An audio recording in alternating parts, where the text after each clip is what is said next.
Bonjour à tous, nous sommes le lundi 24 novembre 2025, il est 11h18, vidéo pour le lundi 1er décembre 2025. Alors ça fait déjà 3 mois jour pour jour qu'on commence les archives de MotoGP et bien évidemment que ça va continuer avec aujourd'hui le Grand Prix Moto d'Australie 1999. C'est le 590e Grand Prix Moto Championnat depuis 1949. 27e archive de MotoGP, vous l'auriez compris depuis 3 mois. Et il a eu lieu le Grand Prix Moto d'Australie 1999, du vendredi 1er octobre 1999 au dimanche 3 octobre 1999. Présentation des nouveaux pilotes en commençant par la catégorie 125. Et là, j'en ai pas mal des nouveaux pilotes à vous présenter. Alors, dans l'ordre de la grille, du dernier au premier, nous avons Dennis Charlett. Je n'ai pas d'informations sur lui, malheureusement. Brock Parks. J'ai des informations sur lui et il a roulé sur le championnat du monde de MotoGP en 1999, en 2014, en 2015 et en 2017, et pas en 2016, ni même de l'an 2000 à 2013. Alors là, oui, vous allez me dire que c'est étonnant de 1999 à 2014 qu'il n'ait pas roulé sur le championnat du monde de MotoGP. Eh bien, on pourrait le dire, et d'autant plus que 2014, il va rouler dans la cour des grands, c'est-à-dire en catégorie reine. Ça peut paraître surprenant, mais sachez qu'il y aura un autre pilote qui va rouler sur le championnat de MotoGP en l'an 2000 et qui ne reviendra pas avant les années 2010. Donc ça, nous aurons bien sûr l'occasion d'en reparler. Mais vous voyez qu'entre-temps, il a été en Superbike en 2001, 2002, 2009, 2010 et 2013, mais pas entre 2003 et 2008, mais aussi en 2011 et 2012. Puisqu'il a été, vous le voyez, en Superbike entre les années où il n'a pas roulé en Superbike. Il était en Supersport. Bon, ça c'est autre chose, on va passer. Ensuite, le nouveau pilote présenté, mais je n'ai pas d'informations sur lui, malheureusement, c'est Andrew Willy. Bon, le prénom, j'espère que je prononce bien, mais bon, ce n'est pas bien grave. Ensuite, nous avons un Danois, ce qui est rare pour une nationalité de MotoGP. Excusez-moi. Il s'agit de Robin Harms. Il a roulé sur le championnat du monde de MotoGP en 1999 et de 2002 à 2004, mais pas en 2000 ni en 2001. Voilà, et vous voyez qu'il a roulé aussi en Supersport de 2005 à 2011. Et le dernier nouveau pilote à présenter, il s'agit de Michael Tenniswood. Tennis avec un seul N et pas deux, évidemment. Bon. Normalement, je n'ai rien oublié pour la présentation des nouveaux pilotes. Si c'est le cas, nous allons passer aux choses sérieuses, en regardant les résultats de la première séance d'essai libre que voici, et la position d'Andy Depugnet, 27e, à 5 secondes 222 millièmes du meilleur temps. À noter que le dernier qui est Robin Harms, oulala, ça me surprend, à 27 secondes du meilleur temps, peu de tours quand même classés. Donc, point d'interrogation là-dessus. Mais bon, je vous laisse regarder les résultats en faisant pause comme vous en avez l'habitude.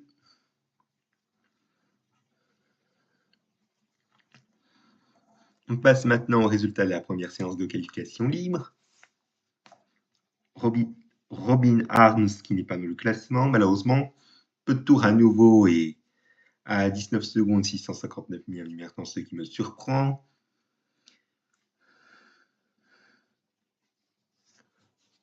Voilà, si vous avez fait pause, on va passer au résultat de la deuxième séance d'essai libre. Ça s'améliore pour le Danois, Robin Harms. Ah, j'ai pas dit la position de Depugnet à la première séance de qualification libre, excusez-moi. Oh là là, qu'est-ce que j'oublie Andy Depugnet à nouveau. Donc voilà, première séance de qualification libre, il était 23e, vous l'avez vu, à 3 secondes 364 millièmes du meilleur temps. Et à la deuxième séance d'essai libre, Andy Depugné, il est où? Eh bien, il est dernier, pas de jaloux. Oh, je n'arrête pas de me tromper. Voilà, à 6 secondes, 527 millième du maintenant, du team manager. Prima Pramac, à ce jour, vous l'auriez reconnu, c'est Dino Borsoy.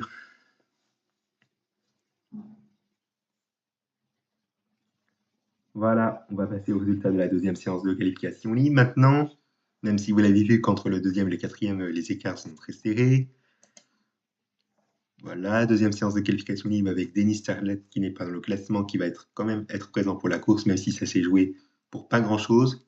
Randy Depugné, quant à lui, il est 24e. Décidément. Il est à 3 secondes 800 millième pile du meilleur temps. Et puis voilà, je vous laisse regarder les résultats en faisant pause. Place maintenant au résultat du warm-up. Au warm-up, Randy Depugné, il est 22e. À 2 secondes 803 millième du meilleur temps.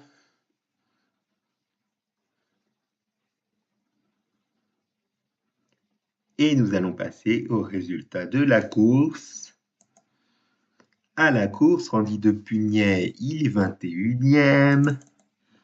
Il a fini la course à 1 seconde 1 seconde 16 secondes. À 1 minute 16 secondes 144 millième du vainqueur qui est Marco Melandri.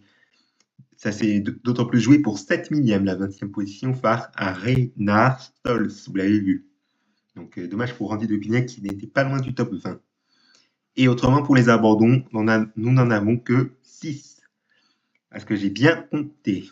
5 après le premier tour, mais 1 dans le premier tour. Mais bon, je vous laisse regarder le nom des 24 pilotes qui ont franchi le drapeau à damier et les 6 abandons. Et voici le détail des abandons.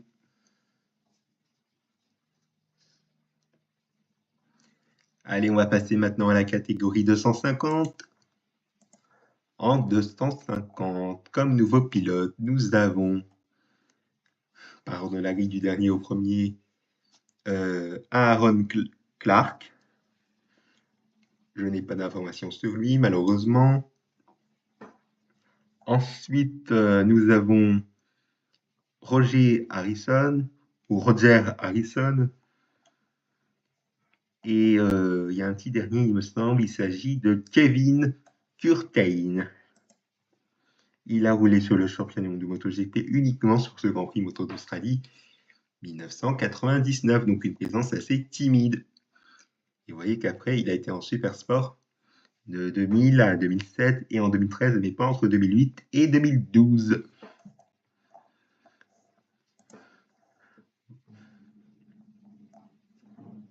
Et je n'ai rien oublié normalement, donc on va passer au résultat de la première séance d'essai libre.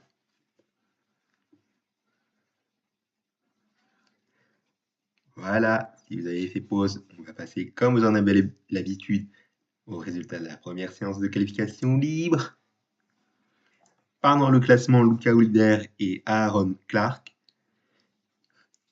À noter que l'Espagnol Luca Oliver, on ne le verra pas sur le reste du Grand Prix, malheureusement. Peut-être qu'il s'est blessé, d'autant plus qu'il avait fait peu de tours, malheureusement. Voilà, on va passer au résultat de la deuxième séance d'essai libre.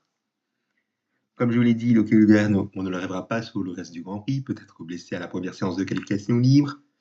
Roberto Rolfo, on le reverra pour la suite du Grand Prix, malgré le fait qu'il n'ait pas fait de chrono. Et à noter que Aaron Clark, oulala, ça s'améliore. C'est un peu le point d'interrogation qui est quand même classé avec 3 tours chrono, dont le premier qui a été le meilleur temps, et vous voyez qu'il était en 2012 150 millième, soit à 37 secondes, 726 millième du meilleur temps. C'est un point d'interrogation. Mais bon, je vous laisse regarder les résultats de la deuxième séance d'essai libre en faisant pause. Allez, on va passer maintenant à la deuxième séance de qualification libre pour les résultats. De nouveau hors du classement pour ce qui est de Aaron Clark. Et toujours par chrono pour Luca Oliver, mais aussi pour Roberto Rolfo. Peut-être que j'ai dit une bêtise pour Roberto Rolfo, je vais vérifier. Ah ouais, malheureusement, on ne le regarde pas non plus sur la suite du Grand Prix, malheureusement. Donc, peut-être blessé là aussi. Donc, c'est un point d'interrogation. Et Roger Harrison, qui est quand même qui est pas dans le classement, va être quand même être présent pour la course. Donc voilà, je vous laisse regarder les résultats de la deuxième séance de qualification libre au Grand Prix Moto d'Australie 1999 en catégorie 250, bien évidemment, en faisant pause comme d'habitude. Merci.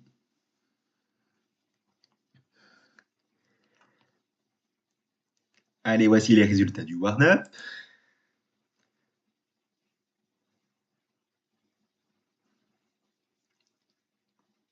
Voilà, on va passer aux résultats de la course. 21 pilotes qui ont franchi le drapeau à damier et les autres qui ont abandonné. Ils sont 2, 4, 6, 7. Il y a 7 abandons si je compte bien. Attends, je vérifie.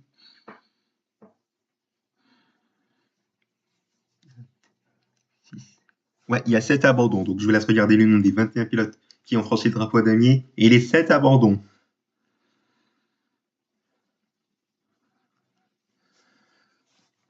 Voilà, voici le détail des abandons. Et vous voyez que vraiment pour Sean, Jérôme Nibi, Maurice Bolverk, Julien Allemand et Scott Smart, on a presque pensé que c'était un accrochage, puisque c'était quasi simultané. Mais ce n'est pas le cas, ce que vous voyez dans le détail des abandons, si je ne me trompe pas. Mais bon, je vous laisse regarder le détail des abandons en faisant pause.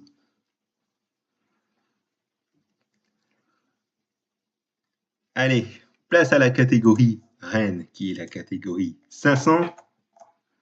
Et j'ai des nouveaux pilotes. Ça, c'est très bien. Nous avons un Grand Prix où nous avons de nouveaux pilotes dans les 3 catégories. Je ne sais plus quand c'était la dernière fois, mais là, franchement, c'est très très bien. Et ces 2 nouveaux pilotes, par ordre de la grille du dernier au premier, sont Steve Martin, ou Steve Martin. Il a roulé sur le championnat de MotoGP uniquement sur ce Grand Prix. Ah non, uniquement sur la fin du championnat du monde. Sur les 4 derniers Grands Prix autour du championnat de l'année 1999. Il a roulé uniquement sur sa manche à domicile en Superbike de 1989 à 1999, sauf en 1993. Il a roulé à part entière de 2001 à 2007, il me semble. En 2007, il a manqué quelques manches, mais il s'est peut-être blessé. Il a roulé aussi en 2009, vous l'avez vu, et pas en 2008. Et en 2007, vous l'avez vu qu'il a fait également une présence en Supersport, alors qu'il devait être en Superbike. Mais bon, affaire à suivre. Enfin, affaire à passer, puisque c'est autre chose. Et nous avons Anthony Gobert comme nouveau pilote. Et il a roulé sur le championnat de MotoGP. Eh bien, en 1997, en 1999 et en l'an 2000, mais pas en 1998. Et vous l'avez vu qu'il a roulé en Superbike de 1994 à 1996, même si ce n'est pas entière pour 1994. Enfin, ensuite en 1997, pas en 1997 et 1998, en l'an 2000, pas en 2001, 2002, pas de 2003 à 2005, mais en 2006, il a roulé. Et en 2006, il a même roulé en Supersport. Donc une présence assez régulière avec des résultats un petit peu en dents de scie, vous le voyez, pour Anthony Gobert en Superbike, si j'ai envie de dire. Donc voilà. Et d'autant plus que malheureusement, il nous a quittés il y a près de 2 ans, le 17 janvier 2004. Je crois que c'est ça. Ouais, c'est 17 janvier 2004. 17 Gennaio. Gennaio. Je sais pas si je prononce bien au niveau de l'italien, mais bon, c'était pas grave. Et je n'ai rien oublié normalement, donc on va passer au résultat de la première séance d'essai libre en faisant pause.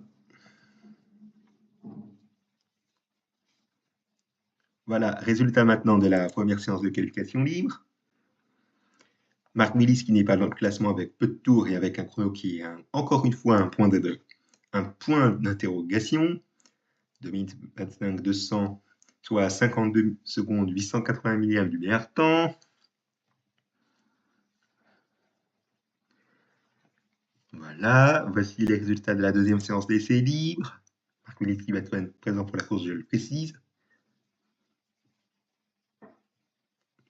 Voilà, voici maintenant les résultats de la deuxième séance de qualification libre en faisant pause, évidemment.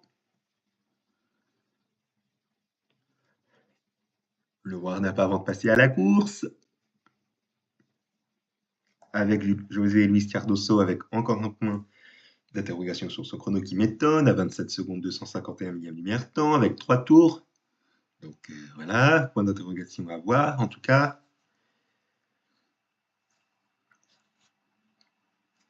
Et si vous avez fait pause, voici les résultats de la course. Avec 17 pilotes qui ont franchi le drapeau à damier. Et nous avons que 2, 4, 6, 7 abandons, si je compte bien. Je vérifie. 2, 4, 6, ouais, 7 abandons.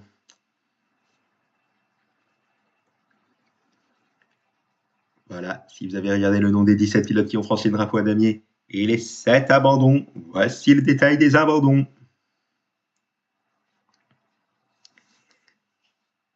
Et voilà, c'est la fin de cette archive de MotoGP. Merci à vous de l'avoir suivi. Je vous donne rendez-vous mercredi pour un petit nouveau. Enfin, un nouveau, mais j'ai envie de dire un revenant, puisqu'il n'est pas venu depuis quelques années. C'est le Grand Prix Moto d'Afrique du Sud. Je vous remercie pour votre attention et passez une excellente journée à tous sur ma chaîne YouTube.